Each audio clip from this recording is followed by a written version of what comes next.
Salut la gang! On est en direct de Québec. Bientôt Québec aussi. Plus, je dis tout le temps Laval, mais c'est pas Laval. Il reste pas à Laval. Il reste à Lorraine. C'est ça, t'as peu. Qui reste à Lorraine déjà? Et maintenant, veuillez accueillir mon co-animateur, Vincent Chassé!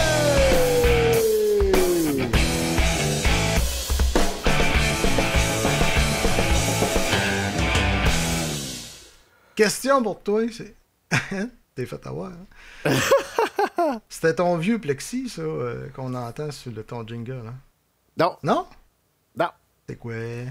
C'est lui, le petit Yamaha, l'ancien Yamaha à Jimmy Bernier. Ouais. Un Power Tour Custom 1987. Non, pas le drum, la guitare. Plexi. La guitare, je pas sûr, je crois que c'est un plugin. Mais je suis pas sûr. Ça se peut que ce soit le Marshall. Oui, ça se peut que ce soit le Marshall. Oui, je dirais que c'est lui. Oui, ça se peut que ce soit ça. Ouais. Oh, tabarouette, gars, qui nous attend là. Ah! J'ai pas pesé sur le bon piton. Ça m'arrive souvent. Ça m'arrive souvent. Attends un peu, on va mettre le petit jingle, juste pour le fun. L'invité spécial.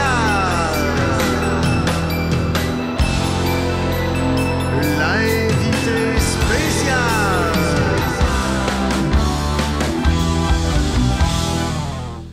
Salut Luc! Salut vous autres. En direct de Québec. Bon, c'est toute qu'une intro. Ouais. Yeah. Ouais, monsieur. On s'amuse avec ça, dans le fond, nous autres. Ben oui, mais c'est correct, ça. Tant mieux. On voulait en faire d'autres, mais finalement, pas le temps. Ben, vous en avez déjà fait beaucoup, je pense. Ouais, il y en a plein que j'utilise même plus. Là. J'ai des patentes pour devine la toune, puis gadget utile, puis anecdote. On utilise quasiment plus rien de tout ça. Ben, l'anecdote, on s'en sert de temps en temps. Ouais, l'anecdote, ouais. On s'en sert de... Puis il y a qu'est-ce qu'on boit, qu'on utilise assez souvent aussi, parce que ça commence tout le temps comme ça. Mm-hmm. Qu'est-ce qu'on boit? T'en as-tu eu? Du poulet, du jambon? La bière. Oui, la soupe aux choux, yeah. Ouais. Alors, qu'est-ce que tu bois, Classique. le Glaude?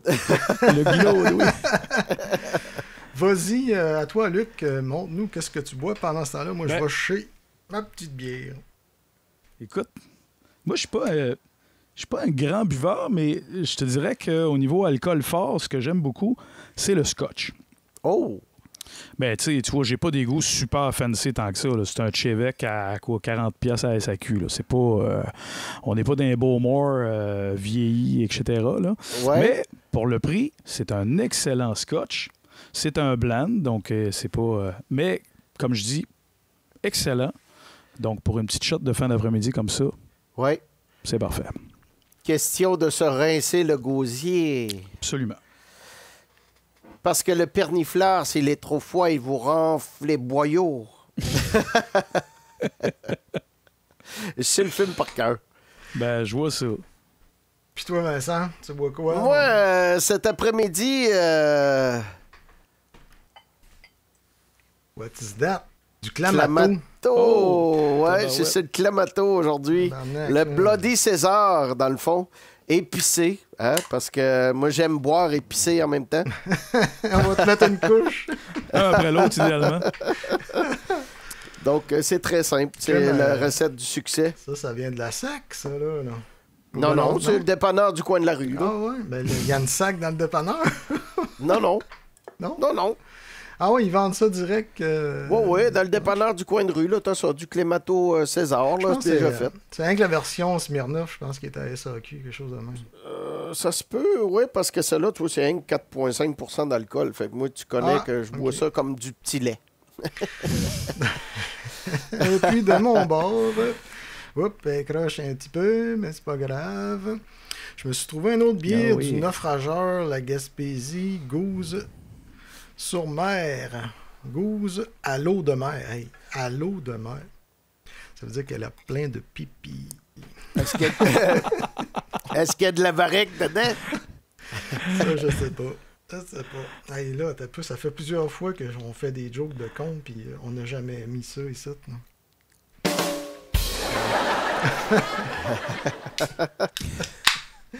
Alors, Luc. Yeah. Luc Bourgeois. Qui est Luc Bourgeois? Oui. Eh bien, c'est moi. Je suis Luc Bourgeois. Madelino. Madelino, oui, c'est vrai. Ça fait 25 ans que je reste à Québec à cette heure. Mais oui, Madelino de souche et de tout ce que tu voudras. Là. De cœur Ça fait encore, la- j'imagine? Ah oui, absolument. On se déracine jamais complètement. Ouais. Hey, moi, j'ai une question. T'as-tu déjà joué avec les sales barbes? Ben, en fait, j'ai bien connu, puis j'ai joué souvent avec les deux frères Pinchot. Oui. Parce que le premier band... en fait, le premier band à temps plein, le premier band pro avec qui j'ai joué, c'était Surwa, qui était le band du père, en fait, des deux Pinchot. Ouais. Alcide Pinchot, hein, qui était le père de Jonathan Éloi. Donc, c'est ça. Mais on a joué sur d'autres projets dans différents contextes. Éloi a déjà réalisé un album avec de Surwa dans le temps que j'étais dans le groupe. Mais j'ai jamais joué directement avec Salbarbe. J'ai joué avec Jonathan aussi. Il m'avait déjà invité à jouer une prestation de télé à un moment donné avec lui à la guitare. Donc, Oh, c'est le fun, ça. ouais. Le monde est petit. Ah oui.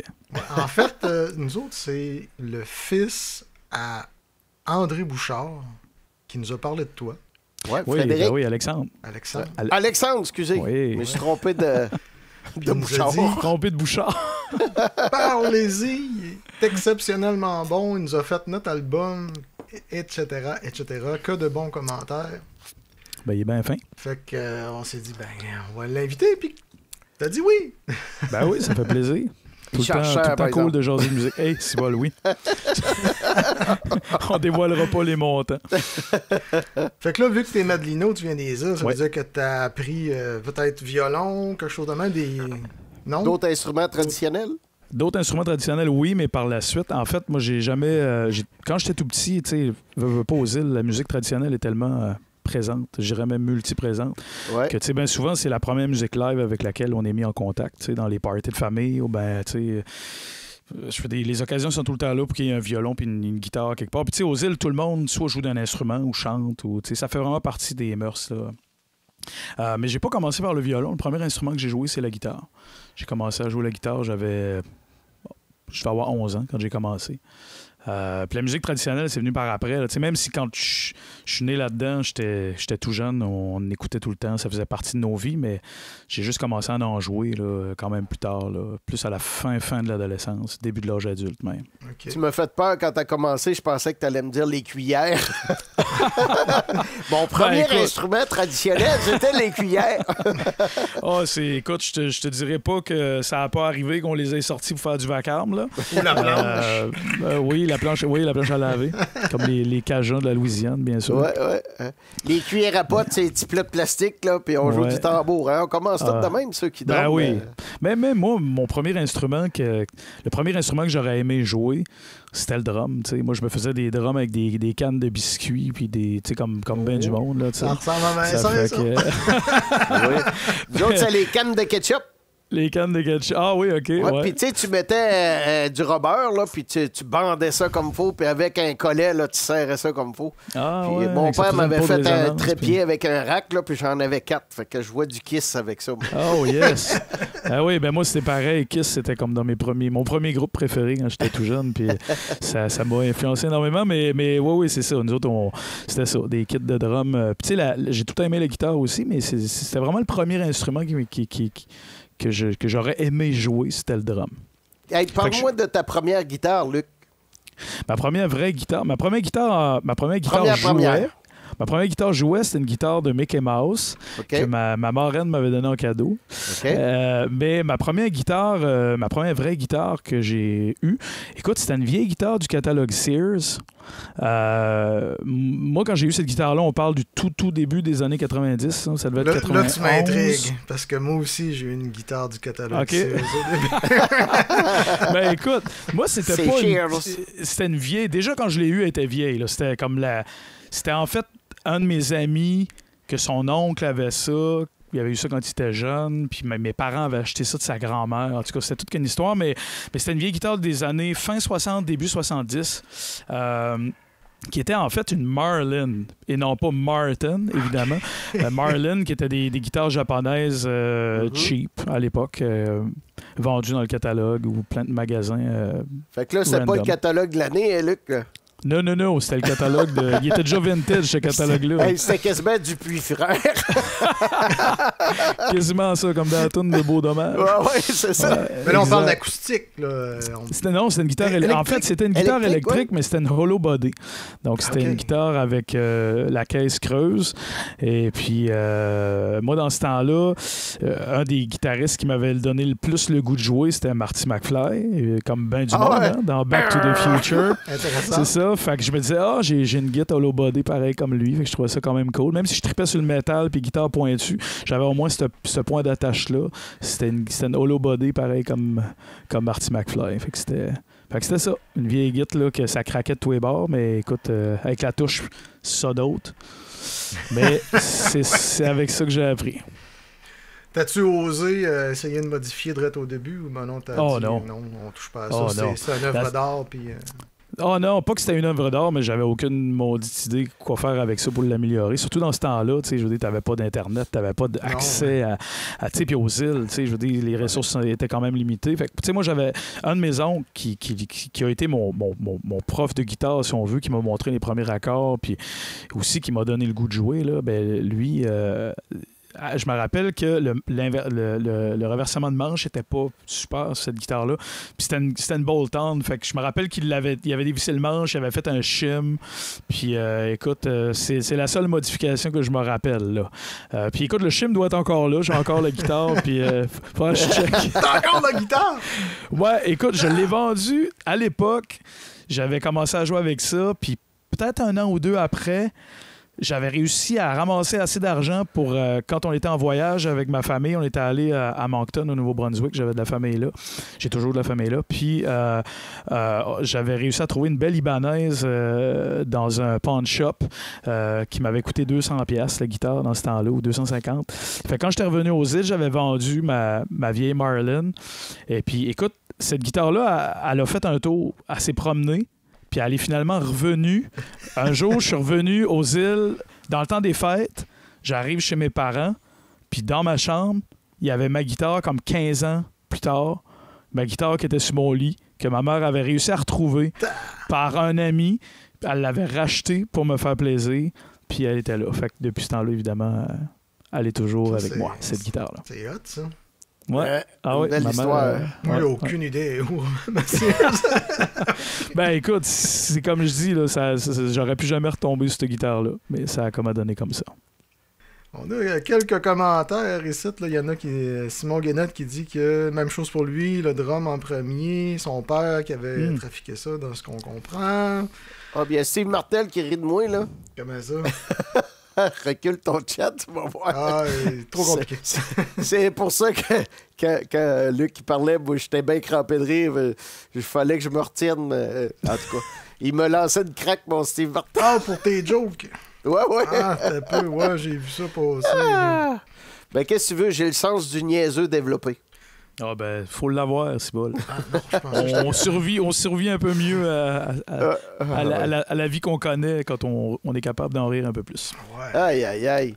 Fait que là, c'est quand que t'as décidé de quitter les îles, Luc?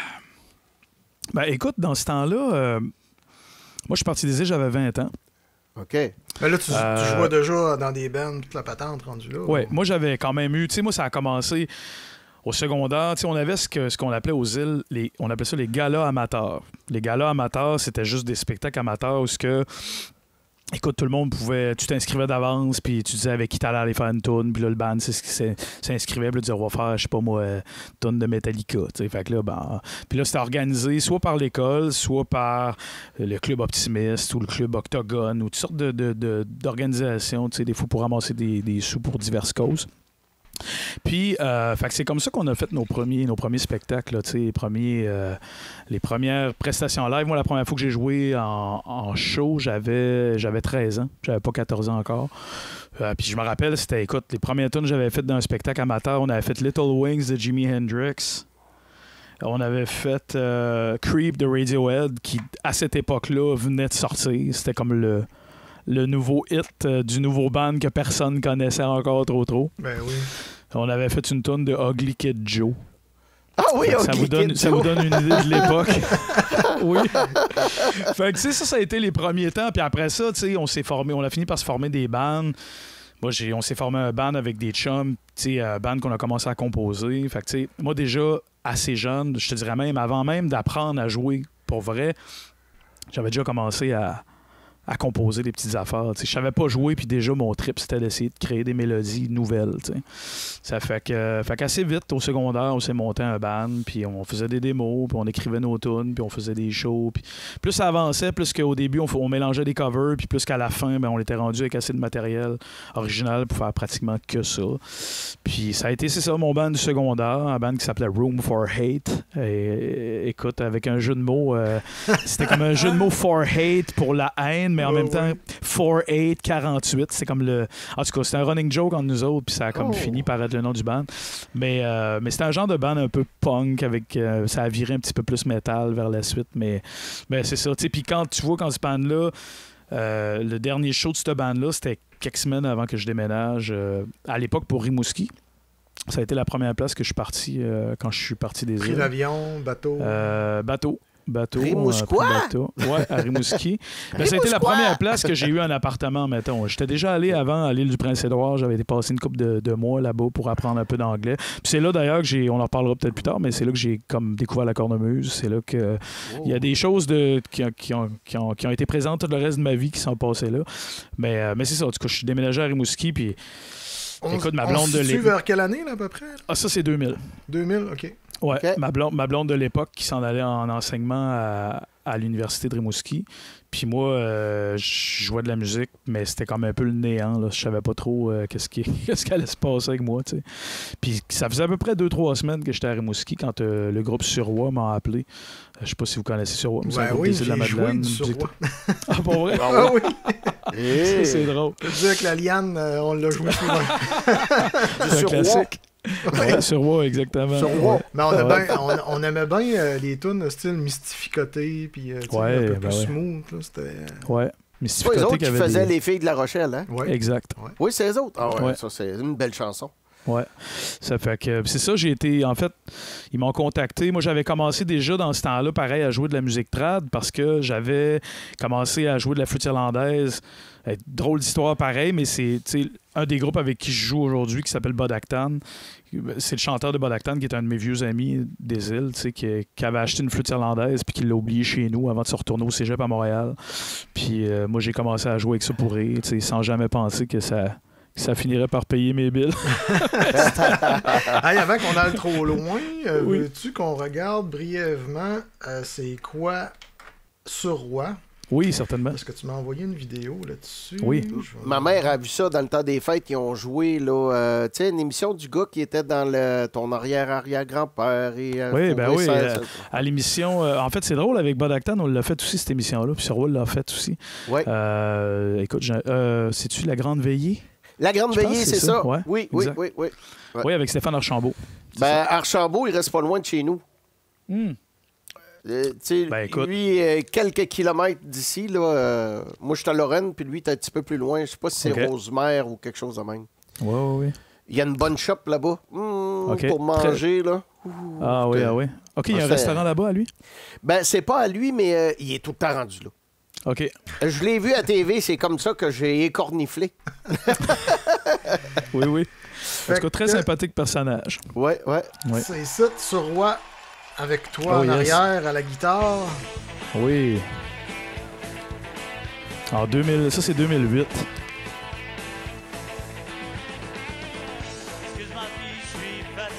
Là, Facebook va m'écœurer, c'est sûr.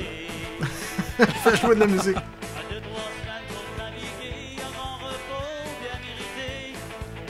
Et de loin, on dirait le chanteur de Yes. John Anderson. Oui.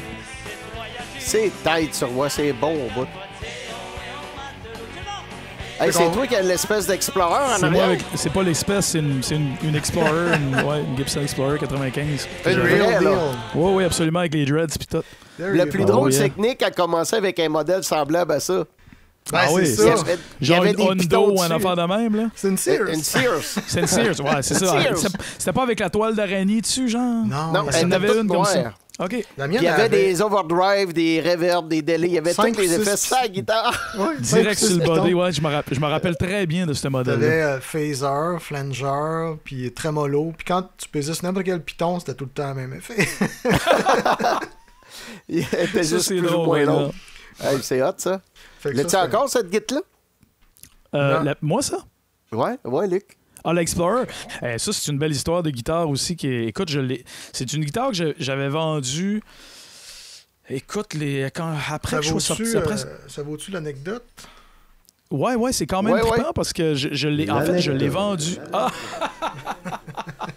L'anecdote, OK. C'est quand même pas pire, oui. Écoute, j'ai eu cette guitare-là pendant plusieurs années. Je l'ai vendue à un moment donné aux alentours 2010-2011.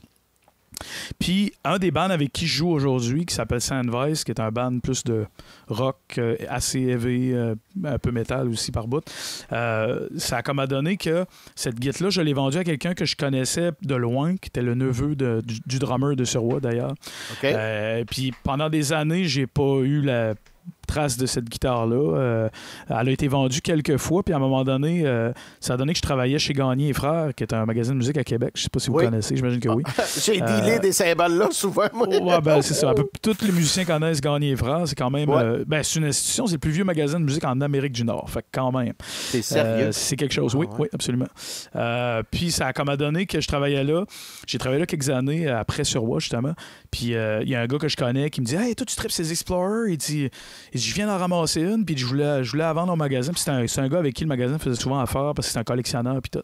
Fait qu'il rentre dans le magasin, puis il y a cette guette-là. Je fais « Si, bah, c'était la mienne, ça, cette guette-là. Je la reconnais tout de suite, tu sais. Ah, Fait que lui, je sais pas de quelle manière, elle s'est vendue une coupe de shots dans les quelques années qui s'étaient passées depuis, puis elle était revenue. Fait que le magasin l'a acheté, puis ça donne que c'est moi qui l'ai vendu au futur guitariste de Sandvice avec qui je joue aujourd'hui. Donc, Sean Rice, qui est le guitariste de Sandvice, joue aujourd'hui avec cet Explorer-là, précisément. wow. Donc, c'est quand même très, très Oh, drôle. c'est lui qui l'a Ouais. hérité. C'est lui Ça a qui l'a resté dans la à- famille. C'est revenu dans la famille. Ouais, Ça ouais. s'est sorti pendant un bout, mais c'est revenu. Comme ma vieille guitare que ma mère a rachetée Ouais. 15 ans après. Faut croire que moi, les instruments veulent pas se sauver. Si j'essaie Ils de... reviennent. Je sais pas ce qui se passe, mais en tout T'en cas, c'est prends drôle. soin. Il faut. Ça, c'est un Gibson Explorer. Quel modèle exactement? C'est comme les Reissue 76. Différent des Reissue des années fin 50, là. Mais c'est ça, plus proche d'une 76, puis elle, c'était un modèle de 95. OK. Ouais. Réussi. Ça veut C'est dire quoi que- qu'ils mettent comme pick-up? C'est-tu du Parce- 500? Oh! Non, les stocks, stock au bridge, c'était un 500T, OK. puis au neck, c'était un 496 ou 498. Hey, bonne question. Ouais, Ok. Ok. sinon, Ah, là- fait que c'est les pick-up Gibson récents, là. Ouais, sauf que Ok. moi, j'avais changé les pick-up, puis tu vois, à Star Chante joue avec d'autres pick-up aussi dedans, là. OK. Pas que c'est pas des bons pick-up, mais c'était juste quelque chose d'autre que je voulais, tu sais. Bon, oui, c'est ça. Justement, Ouais. côté pick-up, as-tu des préférences pour des marques? Tu sais, moi, je suis plus un Seymour Duncan. Vincent, c'est un Di Marzio. Oui, ouais. Moi, écoute, je touche aux deux camps, mettons. Ça dépend vraiment des guides, ça dépend des... Tu sais, comme là, tu vois, avec Sandvice, je joue avec les guitares Reverend. Je sais pas si ça vous dit quelque chose, là, les Non. guitares Révérend, en fait, en français. Mais Reverend, c'est une compagnie de guitares américaine qui font fabriquer les guitares en Corée depuis déjà plusieurs années. Donc, pour Sandvice, vu que j'ai besoin que je joue avec des tunings plus bas, je suis comme tombé en amour avec ces guides-là. Ils font un modèle de guitare baryton qui est un petit peu plus court que les barytons standards. Fait que OK. pour moi, je trouvais ça plus facile à jouer. Puis ça a été le coup de foudre. Fait que j'ai commencé à jouer avec ces guitares-là. Puis là, pour Sandvice, c'est avec ça que je joue exclusivement là, depuis une couple d'années. Puis avec ces guides-là, tu vois, eux autres, ils ont leur propre compagnie de pick-up qui s'appelle Railhammer. Mais j'utilise quand même des Seymour Duncan dans la plupart de leurs guitares que j'ai. J'ai aussi un Di Marzio dans une de leurs guitares. Fait que c'est ça. Puis dernièrement, j'ai acheté une compagnie de pick-up canadienne vraiment abordable, mais vraiment top qualité. C'est une compagnie qui s'appelle Vineham Pickups. Je sais pas si ça vous dit quelque chose. C'est Non, vraiment non. très peu connu. Là. C'est très, C'est très, très intéressant. boutique. Ça évite de payer Ouais. les taxes. Ben, il y a ça, mais c'est pas juste ça. C'est que tu te ramasses avec un pick-up de qualité boutique qui, normalement, vaut vraiment beaucoup plus cher que ça. Puis quand je dis plus cher, on parle d'un... C'est prix moyen là, au niveau d'un humbucker. On parle de 80-90$. piastres, là. C'est pas cher pour quelque chose de boutique haut de gamme. Là, tu sais. Puis lui, il est à Terre-Neuve, puis il fait ça sur commande. Donc, il n'y a pas d'inventaire, je pense pas, en tout cas, qu'il y ait d'inventaire de fait d'avance. Ok. Tu as des C'est specs, tout du puis, sur commande. Exact. Tous ces specs sont là, puis c'est un connaisseur. Là. Écoute, sans aucun doute, là, dans les descriptions de ces pick-up. Moi, j'en ai acheté un set, puis le guitariste de Bodactan en avait acheté 2, puis écoute, les 3 sets de pick-up, ça n'a aucun bon sens comment ça marche. Fait que c'est pas des pick-up de Newfie. Oui et non. Techniquement, oui, mais si on veut dire par là que c'est des pick-up caves, ce n'est pas le cas. Oui, il y avait Jalen. Je sais pas si tu connais Jalen. Je sais pas. Ouais, c'est des pick-up Jalen, finalement. Puis je sais même pas c'est où exactement. Je pense que c'est aux États-Unis. Jalen? Ouais. Puis Comment t'écris ça? J-A-L-E-N, si je me souviens bien. Ah oui, ça me dit rien pas en tout. Puis j'ai collé des pick-up là. J'ai demandé des specs, puis je suis pas sûr que ça a vraiment donné ce que j'avais collé. Là. Fait que j'ai un peu peur de tout ça, là, à cette heure. Là. Parce que lui, il chargeait le prix, là, tu sais. OK. Sauf, c'est des pick-up que j'avais Kinman. En Australie, eux autres, c'est top. OK. Ouais, Ça me Kinman, dit il a quelque une chose, bonne par exemple. réputation. Ouais. Ouais, ça, j'en ai plusieurs des Kinman, là, puis ça vaut la peine. Là. Ben écoute, je te conseille d'essayer ça, les Vineham. Ça m'a donné, t'as le goût d'essayer quelque chose de nouveau. Ouais, là. ben justement. Puis je te là, dis ça, je suis pas commandité par eux autres, rien, là. Mais si bol, comme je te dis, les 3 sets que j'ai essayés, là. Comme là, j'ai une télé là, que je vais acheter d'autres pick-up, c'est sûr que c'est ça que je vais acheter. OK. Sans Ben, aucun doute. Et est-ce qu'ils font des reproductions des pick-up?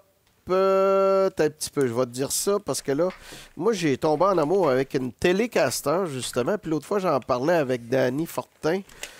Puis j'étais dans le champ avec le nom du pick-up, mais finalement, il m'a ramené à l'ordre.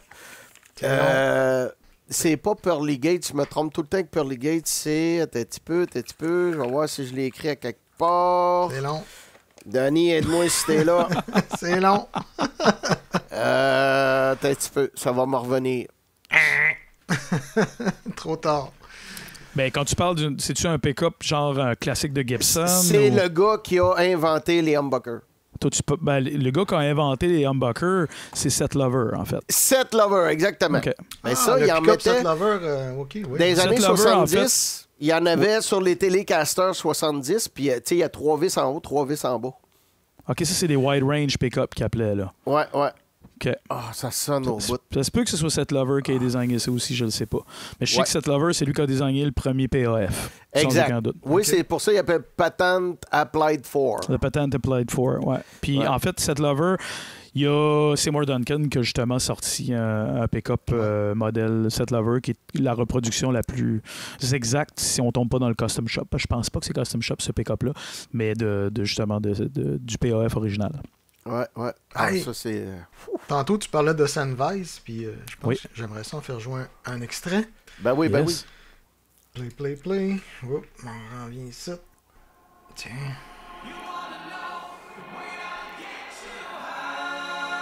Parce que ça torche en sacrament. Tiens, l'Explorer de tantôt, c'est elle. Là. Ouais! Elle a changé de pickguard, là, mais c'est la même guide. Ça, c'est ma Reverend que je vous parlais tantôt.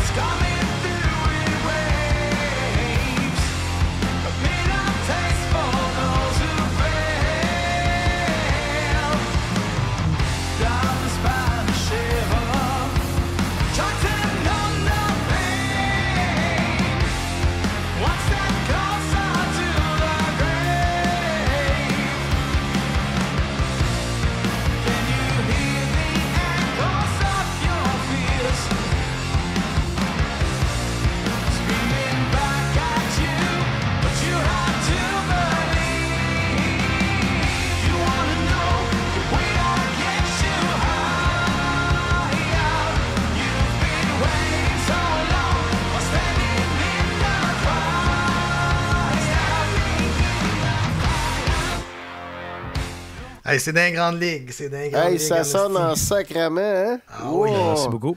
Il y a un beau petit compresseur lent sur le snare, là, puis le snap, il passe là, juste à temps, là. Wow! On a des oreilles aiguisées, ça.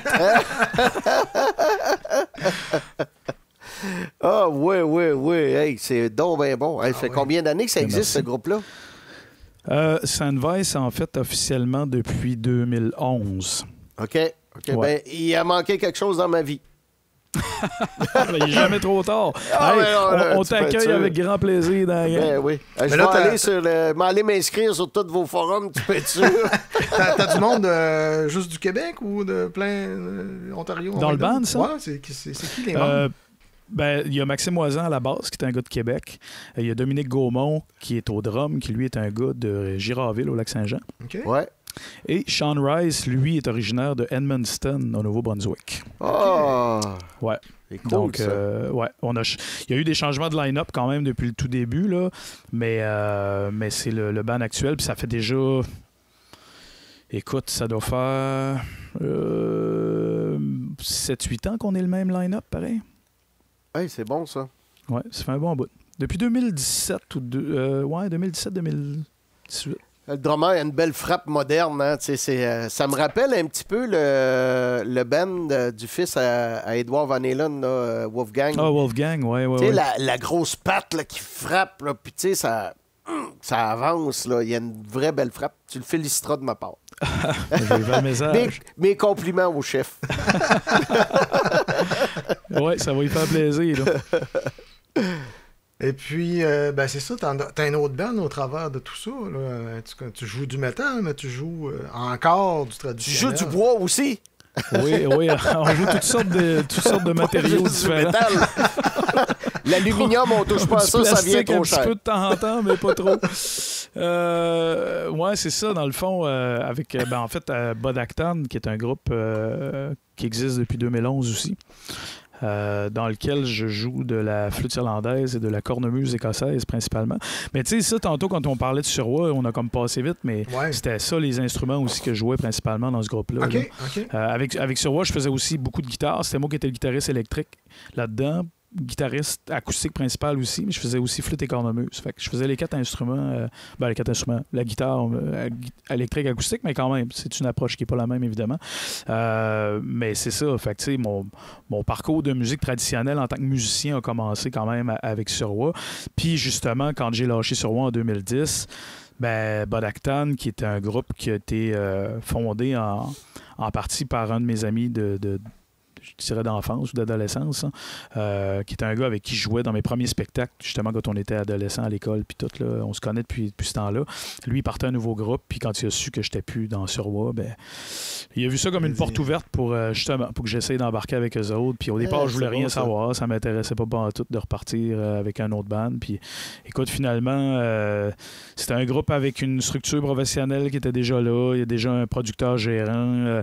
Les premiers shows, c'était déjà des shows dans des festivals assez gros, franco. Puis on avait fait l'Impérial. Le premier show du band, c'était à l'Impérial de Québec. Fait que, tout de suite, j'ai vu que c'était quand même sérieux. Là, fait que j'ai fait comme bon, on va peut-être piner mon trailer ici, pareil, pour une couple d'années. On va voir ce qui se passe. Puis c'est ça va faire 15 ans quand même bientôt. Tabarouette. On peut regarder un peu qu'est-ce que ça dit. On va me préparer. Un petit peu. Ça ici. Les pitons, il y en a trop après ça. Bon, mettre du son. Hop.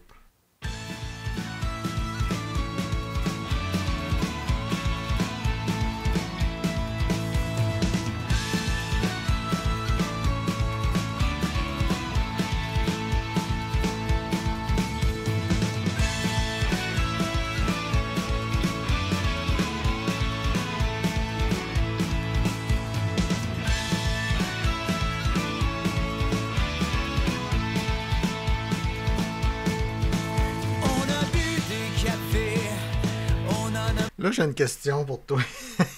Oui. C'est-tu vrai que vous avez bu du café? Mais pour moi, certain, j'en bois pas. Parce que là, j'entends la cornemuse et j'entends la flûte en même temps. Exact. Oui, t'as des bonnes oreilles. Fait que là, Comment il tu fait fais pour du jouer les son, deux là. en même temps? Il se passe quoi, là? Hey, sur album, là, on peut beurrer à galette tant qu'on veut, là, mais live, tu vas là-dessus, je manquer jouais de la souffle. flûte.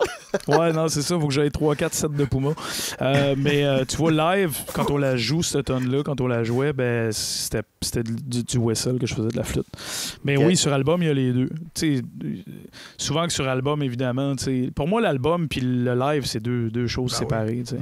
Ah oui. Ça fait que. Hey, mais Luc, ouais. t'as déjà vu ça? Yamaha, il faisait un genre de pipeau là, tu sais, qui était électronique. Là. Tu pourrais prendre ça et avoir les deux sons en layer un par-dessus l'autre. Ben, Ben, c'est tu ça, ris, l'affaire. mais. Ouais, c'est ça, tu ris, mais la cornemuse, la cornemuse que je joue, c'est de la cornemuse électronique. Oh ben, ouais. le chat sort du sac. Eh oui, c'est une cornemuse électronique. Mais je comprends, je sais ce que tu veux dire. C'est hot, pareil, ces affaires-là, là, Ouais. que Yamaha font. Roland font ça aussi. Mais oui, c'est quand même assez particulier. Mais oui, la cornemuse électronique, c'est comme. Ça règle bien des problèmes que l'instrument acoustique habituel, tu sais, ça reste que la cornemuse acoustique standard dans un contexte de band rock, c'est compliqué. Mais sur C'est un compliqué au stage niveau aussi, des- ça doit pas être évident à micer pour que ça sonne bien puis tout, là. Ouais, c'est surtout le problème avec la cornemuse acoustique, c'est surtout les limites, dans le sens où c'est un instrument qui n'est pas en 440. Si tu le tournes pour être sur le 440 le plus proche, là, tu tombes sur un si bémol. Puis tu vois, si bémol, c'est une gamme qui est weird là, pour jouer avec d'autres instruments, avec le violon Ouais, et tout, c'est pas cool. Puis en plus, ben, on parle d'une gamme, c'est un mode mixolydien, là, c'est pas une gamme, t'as pas des gammes majeures, mineures. C'est pas un instrument qui est easy going tant que ça pour être avec d'autres instruments de d'autres genres. Tu sais. Hey, moi, j'ai un quiz pour toi, Luc. Yes. Quelle est la note la plus malade de la gamme? Ah, c'en est une qui vomit, hein, c'est ça, c'est le fa bémol. le fa bémol, car il ouais, c'est ça. vomit. Oui, exact. J'avais le punch, puis j'y manquais le début. Fait que... tu l'avais. J'étais juste en train de calculer dans ma tête, c'est qu'est-ce qui équivaut déjà à un mi? Ouais, c'est ça, fa bémol. C'est fa bémol, il vomit. Oui. Ça ressemblerait-tu un peu à ça, par hasard? C'est exactement celle-là, en fait. Ah, ouais. C'est une Red Pipe, oui, exact. C'est une Red Pipe, le modèle Caledonia. C'est ce modèle-là que je joue. Puis, tu sais, ce modèle-là permet justement de changer les tonalités. Donc, je peux jouer avec n'importe quel type dans n'importe quelle clé, n'importe quel pitch. Tu peux changer le pitch, tu peux l'adapter. Tu sais, même des comas. Tu peux y aller au coma, tu sais, pour t'ajuster avec d'autres instruments qui sont pas sur du 440, mettons. Tu peux changer la gamme aussi. Je peux faire du majeur, mineur. Si j'ai une gamme majeure complète, je peux avoir un doigté de cornemuse standard. Regarde, ça change toute la donne, là. Ça fait que quand j'ai commencé à jouer avec ça, là, au début, j'étais pas sûr si c'est un gadget, ça marche-tu bien, si tu... Puis finalement, écoute... Excusez-moi. Continue. Ben non, réponse, c'est bol. Mais c'est ça, en tout cas, juste pour finir cette affaire-là, c'est ça. C'est un espèce de... Ça a comme changé la donne complètement. Fait qu'à partir de ce moment-là, on a pu commencer à mettre plus de cornemuse dans plus de tonnes aussi, ce qui était moins possible avant ça. T'sais. Mais là, j'entends toutes les madames qui s'exclament. Est-ce que Luc porte le kilt quand il joue la cornemuse? Bien sûr. Eh oui. Bienvenue Ça aux fait dames. partie du... Ouais. Écoute, c'est drôle que tu dis ça parce que les premières années que j'ai commencé à jouer avec le kilt, là, dans ce temps-là, j'étais avec Surwa, justement. Ouais. Écoute, c'était drôle là, parce que t'en avais des shots, là, tu vois, des filles qui étaient sur le bord du stage puis qui essayaient de se pencher pour regarder en dessous. Là. Puis c'était quand même... ça arrivait. Oh oui, j'en ai vu de toutes les sortes. Aïe, aïe, aïe, aïe, aïe, aïe. Surtout à cette époque-là, c'était comme peut-être un peu moins commun à cette époque-là. Je sais pas, tu sais, ça fait quand même 25 ans de ça. J'ai l'impression qu'à cette heure, ça ne surprend plus personne. Mais dans ce temps-là, là, c'était quelque chose de vraiment particulier. Là, tu sais. Ouais. Beaucoup de monde qui avait rarement vu ça. En tout cas. Hey, mais ça me fait penser à quelque chose un peu comme Mark Wood qui jouait le violon avec la disto. Oui. As-tu déjà essayé la cornemuse avec un overdrive ou quelque chose? Ben écoute, sur la toune qu'on était en train d'écouter là, il y a une part... Elle est dans le mix, ça. OK. Mais il y a une part de flûte passée dans mon vieux Marshall. La cornemuse, j'ai déjà essayé, puis c'est pas écoutable. C'est Non? comme un... Non, c'est pas taffable. Les harmoniques sont trop dégueulasses, ça marche pas pantoute. Mais OK. la flûte, ça, on l'a fait. C'est même passé dans une vieille Big Muff. Ouais. dans un vieux Marshall toasté. Ouais. Et c'est juste la part qui s'en vient là. Je sais pas si c'est... Parce que dans les deux refrains, elle n'est pas pareil.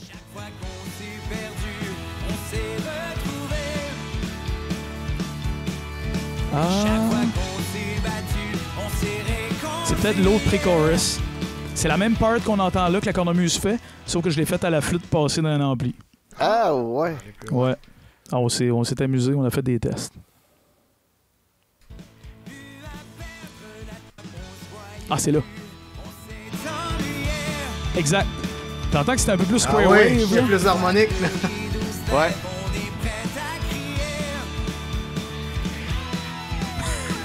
Ça sonne comme un synth quasiment. Ouais, comme un signe, ben oui. Ouais. Exact. Fait que ça, c'est de la musique à boire. Ben écoute, moi j'ai choisi en plus cette tonne là quand tu m'as demandé d'envoyer une couple de vidéos puis tout, tu sais, Oui. cette tonne là ça représente bien au niveau, je te dirais, visuel, tu sais, le clip ça a été monté sur une tournée en Europe qu'on avait faite, puis ça représente bien tout le côté que les gens voient pas aussi, tu sais. Les gens voient quand tu es sur le stage, mais après ça, toute la vie qui vient avec, la fatigue, les heures dans le truck, tout ce que tu voudras qui vient avec, les gens le voient pas, tu sais. Puis je trouvais que cette vidéo-là, ça montre assez bien comme le quotidien d'un band en tournée. Tu sais. Musicalement, c'est une tune que j'aime bien aussi. On a des tunes qui sont... Écoute, avec Bud Acton, on a fait plein de choses. Tu sais, il y a tout le temps le côté... les éléments traditionnels celtiques qui sont là. Mais tu sais, il y a des tunes qui sont plus rock, il y a des tunes qui flirtent plus même avec... quasiment le métal, certaines affaires. On a fait des covers aussi. On a fait des covers de Motorhead, des CDC. On a fait toutes sortes d'affaires. Rage Against the Machine aussi. Ouais, cool. Puis de l'autre côté, ben, on a des ballades, on a des tunes plus folk, plus mollo, plus tranquilles. C'est tout le temps une espèce d'équilibre entre les deux. Puis en même temps, la culture de la musique trad irlandaise, même si c'est pas 100% que irlandais, évidemment, mais il y a ça beaucoup. Les ballades irlandaises, ça fait partie de ça. Les tunes à boire qui sont plus quasiment comme... c'est ça, des tunes un peu plus folk. Mais nous autres, il y a tout le temps la base de band rock qui est là. Fait que ça reste quand même à base de musique rock. Fait que le mariage de musique trad puis de musique qui brasse un peu plus, ça fonctionne quand même assez bien. Là. On l'a pas créé, évidemment. Le rock celtique existe depuis bien longtemps. Mais c'est ça. Fait que c'est... Bud Acton, c'est ça. Tantôt, tu me dis que tu composais des chansons pis tout ça, puis là je me suis dit, ça se peut-tu qu'on commence à être limité côté tune, que les airs, on vient que... on tourne toujours en rond maintenant, là.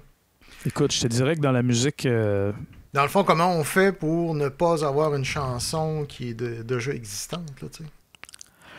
Ben, je pense qu'on est tout le temps le résultat de nos influences pareilles. Je veux dire, veux pas. Moi, je vais écrire des affaires, puis je vais faire comme, OK, dans quel coin de ma tête que ça vient, cette affaire-là? Puis des fois, je fais le lien, puis je fais, ah, une tonne de Rush, que ce bout-là, que ce twist d'accord-là, ou une tonne de whatever, quoi, tu sais, ça va arriver. Puis en même temps, faut t'sais, moi, j'assume mes influences beaucoup aussi. T'sais. Volontairement aussi, des fois, je glisse des clins d'œil à des bandes que j'aime dans ce que je fais. Évidemment, je tombe pas dans la copie puis dans le plagiat, c'est important, mais l'idée, c'est vraiment de, justement, pour moi, c'est d'être quand même près de ces influences-là puis de les célébrer au travers de la musique que j'écris. Là, c'est bien vu, fait que, tu sais, en quelque part, oui, il faut être prudent parce que ça arrive des fois, tu fais, ah, si ça vient de quelque part, puis là, tu fais, ah, fuck, c'est la même mélodie exacte que, je sais pas, Moonton, whatever, tu sais. Fait que ça va arriver, mais tu sais, des fois, ben, tu reprends ton idée, puis ça retraverse, tu rebrasses les cartes, tu sais, puis tu rebrasses les dés, puis tu essaies d'y aller avec quelque chose de différent à partir de ton idée initiale, tu sais. Parce que moi, c'est ce qui m'arrive le plus, je te dirais, là, c'est que je commence à te rends compte que ça existe. Ben, tu sais, écoute... ça ressemble à du Nickelback. Ben, écoute, le nombre de notes de la gamme, là, c'est limité. Ben fait que, tu sais, à un moment donné, on a fait le tour, pareil. Depuis les Beatles, là, on s'entend-tu que... c'est quasiment un cliché de dire ça, mais c'est vrai. Il y a tellement d'affaires qui sont passées. Puis, moi, je pense que c'est tout le temps d'essayer d'amener ta personnalité le plus possible là-dedans, de développer ce que toi, tu fais de différent des autres, essayer de le mettre le plus de l'avant possible. Mais on est tout le temps le résultat de nos influences pareilles. Ça fait que ça, on peut pas s'en sauver. T'sais. Puis on veut pas s'en sauver non plus. T'sais. On joue de la musique parce qu'on est des fans de musique en premier. T'sais. Ça fait que c'est ça. Désolé, je suis en train de lire. Ben oui, je vois ça moi avec, pas de trouble. Bud Acton, un vraiment très très bon show, qui me dit là. Simon Guenette, le mieux, c'est de ne pas écouter trop de musique qui vient des gros artistes pour ne pas être influencé. Ouais. Ben, tu sais, souvent, quand on est en processus d'écriture pour quelque chose de particulier, il y a beaucoup de monde que ce qu'ils font, ils essayent de pas écouter de musique le moins possible pour pas se laisser influencer. Je pense que chaque personne est différente aussi. Moi, de façon générale, j'écoute tout le temps de la musique pareille. Il n'y a pas de nuit que je me couche sans écouter de la musique. Ça fait tout le temps partie de ma... C'est tout le temps là, quelque part. Ça fait que, tu sais, comme je disais tantôt, je pense que les influences, ça fait partie de qui on est. Ça, on peut pas se cacher de ça. Ouais. Mais plus que tu mets de la personnalité, plus que tu essaies de... Tu sais, en tant que musicien, quand tu finis par te connaître un peu plus, tu finis par comprendre qu'est-ce que tu fais qui n'est pas exactement comme tout le monde. Fait en tant que compositeur, ben, tu essaies de mettre ces éléments-là de l'avant. Donc, tout ce que tu fais que tu penses qui est un peu plus unique, ben, serre-toi-en le plus possible. T'sais. Puis bien souvent, tu t'en rends pas compte toi-même. C'est des gens qui t'en parlent. C'est comme ça souvent que ça se passe. T'sais. Tu finis par te connaître de mieux en mieux en tant que musicien et compositeur. Tu me disais que... Ah, ben, t'avais une question, Vincent? Vas-y. Ben, ce que j'allais dire, c'est que, à mon sens, c'est que plus ta bibliothèque d'influence est grande, c'est-à-dire plus tu écoutes de la musique diversifiée, puis plus ça va être difficile de cerner d'où tu viens. C'est exactement ça.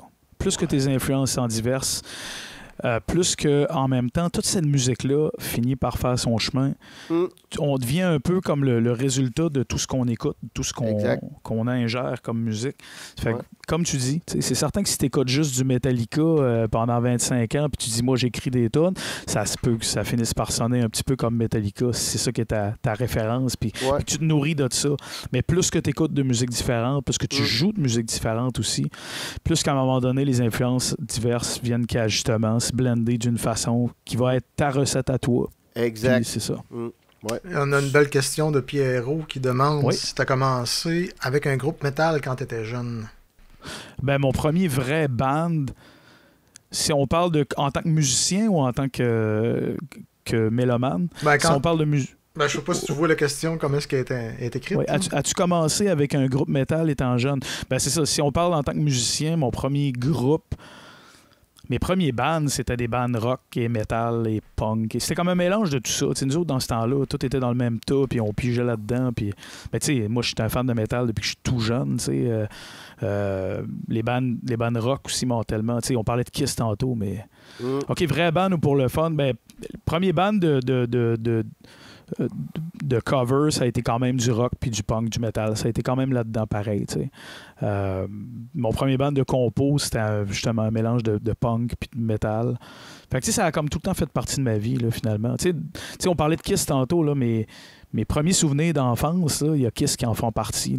Je suis de l'âge où je suis né à la fin des années 70. Fait que, quand j'étais petit, il y avait encore des grands frères de Ben Mitchum que leurs posters dans leur chambre, c'était tous des posters de Kiss. Puis, fait que ça m'a tellement marqué l'imaginaire. J'en avais autant peur que ça me fascinait. Fait que oui, Kiss, c'est pas techniquement un band de métal, mais a influencé beaucoup le mouvement métal quand même par la suite, on s'entend. Autant par l'imagerie, que ce soit Gene Simmons, que la musique sur certaines tunes. Fait que oui, mais ça a été... tu te rappelles, Luc, qu'est-ce que Gene Simmons il disait? Il disait qu'eux autres, ils voulaient être des heavy metal Beatles.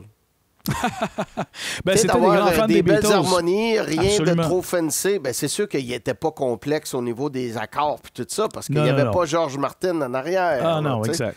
Exactement mais, ça. Ça fait la différence. Pas Ben sûr oui. que les Beatles seraient les Beatles s'il n'y avait pas eu George Martin en arrière. Ah, il y a des grandes chances. Mais tu sais, ça a été un... Tu sais, les Beatles, ça a été une recette. Ça a été je veux dire, c'est comme gagner à 649. Là. Les éléments étaient tous là pour une espèce de mouvement absolument incroyable, là, tu sais, à tous les niveaux. Tu sais. Mais comme tu dis, puis oui, Kiss était extrêmement influencé des Beatles. Ils l'ont tout le temps dit, mais ça paraît aussi. Tu sais. Aussi dans le fait que chaque gars du band chantait. Chacun chantait des tunes. Puis, tu sais, le parallèle, il est très facile à faire entre les Beatles et Kiss quand même. Ben oui, puis Ace, il a fallu qu'il se fasse électrocuter avant de décider de chanter. Oui, Shock Me, il a écrit là-dessus, justement, carrément. Ouais. Mais c'est ça. Ah oui, il a pogné une rampe qui était mal grondée, là, puis boum, blackout, il a tombé à terre, là, puis ils ont arrêté le show, puis à un moment donné, il a dit, j'ai recommencé à jouer, mais je sentais plus le bout de mes doigts. Exactement ça. T'as-tu eu un peu d'influence par Offenbach ou ben non, ça a pas... Les groupes québécois rock, là, Corbeau, Offenbach, Octobre, écoute, Morse Code. Écoute, mais là, écoute, moi, quand j'étais plus jeune, le premier band québécois avec lequel je suis vraiment tombé en amour, plus à l'adolescence, je te dirais, c'est Harmonium. Ouais. Définitivement.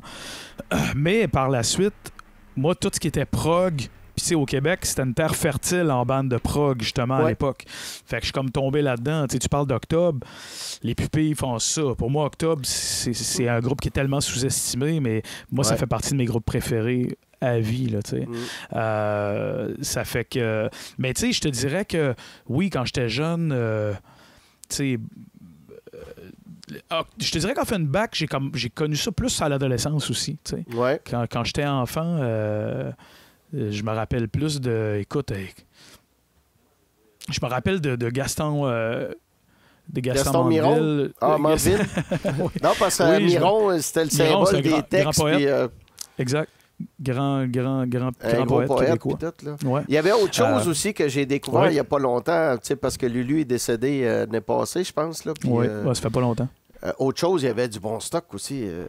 Oui, autre chose fait partie de ce mouvement-là, qui était vraiment une bébête à part. C'est pas pour rien que le band s'appelait Autre chose aussi. Là. On sentait que c'était difficile de...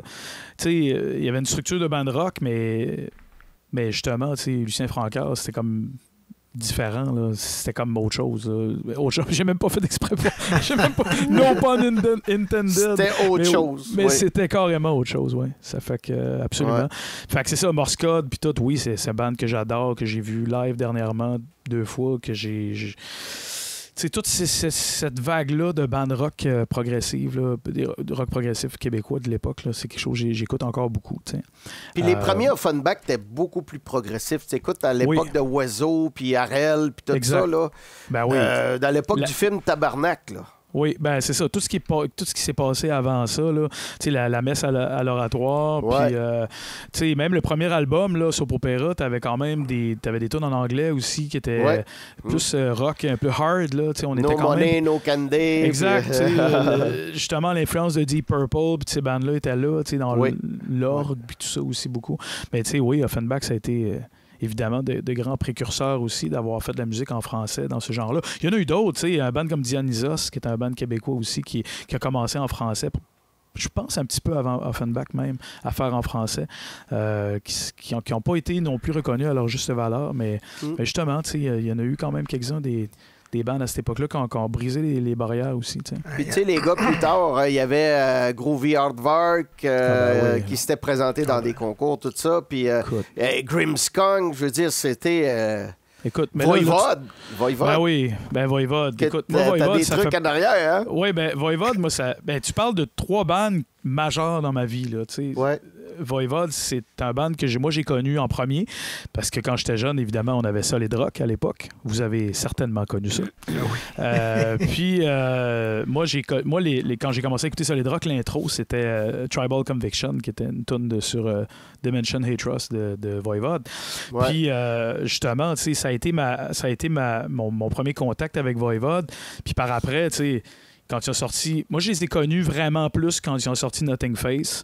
Nothing Face, qui est un album qu'un de mes cousins avait acheté, puis que lui, il avait acheté ça parce qu'il y avait la cover d'Astronomie Dominée de Pink Floyd dessus. Exact. Puis, moi, je les ai connus comme ça aussi. C'est ça. Beaucoup de monde les a connus. Ça a été leur premier comme succès un peu plus majeur, mettons. Ouais. Puis à cette époque-là, il était quand même sur un plus gros label. Fait que, tu sais, il y avait du pushing, puis tout. Puis il n'avait pas joué avec Metallica dans ce temps-là aussi? Ah, c'est beaucoup plus tard quand même. Plus tard? OK. Oui. Mais des shows avec Metallica, je me rappelle pas qu'ils ont joué ensemble. Il y a eu quand même le bassiste, l'ancien bassiste de Metallica, qui est Jason Newsted, qui lui a été dans Voivode pendant une couple d'années, au début des années 2000. Mais les 2 bandes, je sais pas, pense pas qu'ils aient joué bien souvent s'ils ont déjà joué ensemble. Mais tu sais, Voivod, à l'époque, jouait avec Celtic Frost, faisait des tournées avec Possessed, ils ont fait des tournées avec Venom. Tu sais, ça a été quand même un band majeur, tu sais, Voivod, sans aucun doute. Là. Mais c'est ça, moi j'ai connu ça à cette époque-là, j'étais enfant, puis je comprenais pas trop ce qui se passait là. Tu sais, t'écoutes ça, c'est quelque chose en asti. Là, tu sais. Nothing Face, c'est un album. Là, tu sais, moi, ça reste un de mes albums préférés à vie. Là. C'est un album que j'écouterais sur mon lit de mort là, présentement. C'est un album que j'écoute encore régulièrement. Tu sais, tout ça pour dire que c'est quelque chose pour moi qui est spécial. Mais c'est un album que tu peux pas apprécier la première fois que tu l'écoutes quand tu as 9 ans. Là. Tu ne catches pas en tout ce qui se passe là. Sauf qu'à force de l'écouter, il y a tout le temps eu quelque chose qui m'accrochait. Puis quand t'accroches, c'est pour la vie. Là. Voivod, je suis allé voir le show symphonique justement cette semaine à Québec. Avec Sandvice, on a ouvert pour Voivod justement au mois de décembre. Ça a été un highlight de ma vie de musicien. Comme je suis tellement fan de ce band-là. Mais c'est ça. Puis après ça, tu parlais de Grimmskunk puis de Groovy Aardvark. Même chose à l'adolescence. Où j'ai connu ces bandes-là, où ça a été encore là des bandes qui nous ont montré à quel point qu'au Québec, c'était possible de faire ça. C'était possible de n'importe quelle façon. Tu sais, Grimmskunk chantait dans 3-4 langues même. Groovy chantait en anglais, en français. Il n'y avait comme pas de limite, il n'y avait pas de barrière. Puis c'était une période incroyable. Les années 90 au Québec, dans le rock, là, toute cette vague-là qu'on a eue, des bandes qui ont souvent commencé dans les années quand même 80, mais qui ont explosé un peu plus, mettons, dans les années 90. Les Anonymous, Groovy, Grimmskunk, Banlieue Rouge, The Parf. Il y en a tellement eu, Overbass aussi. Oblivion, oui, certainement, qui était vraiment, pour moi, le band qui avait beaucoup d'influence de Voivod aussi au départ. Necrotic Mutation, j'avais un chum avec qui j'ai étudié, justement, un gars de Rimouski.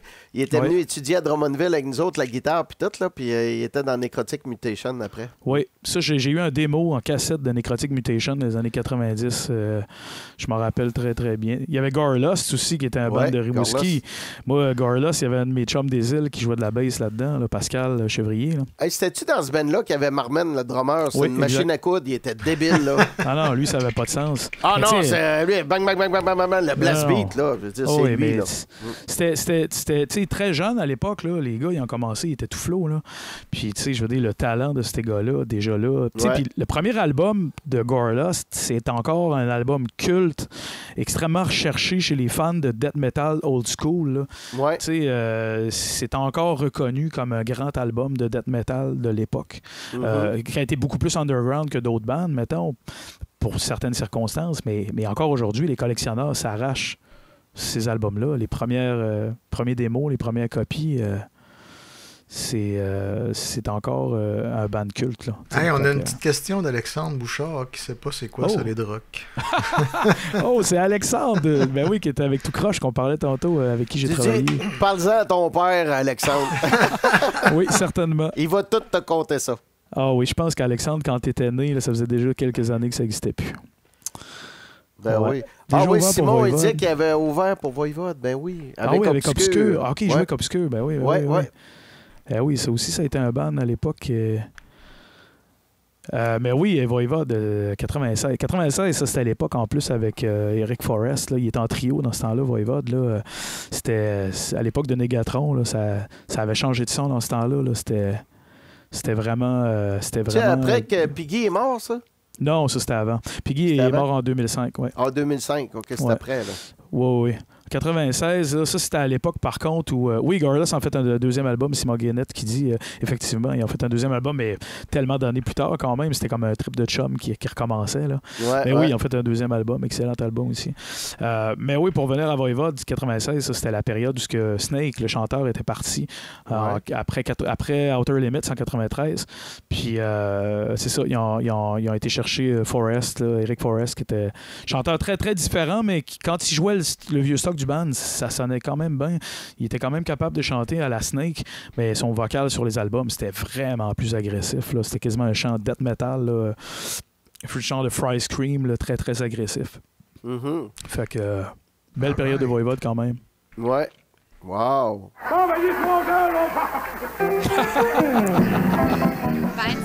Désolé.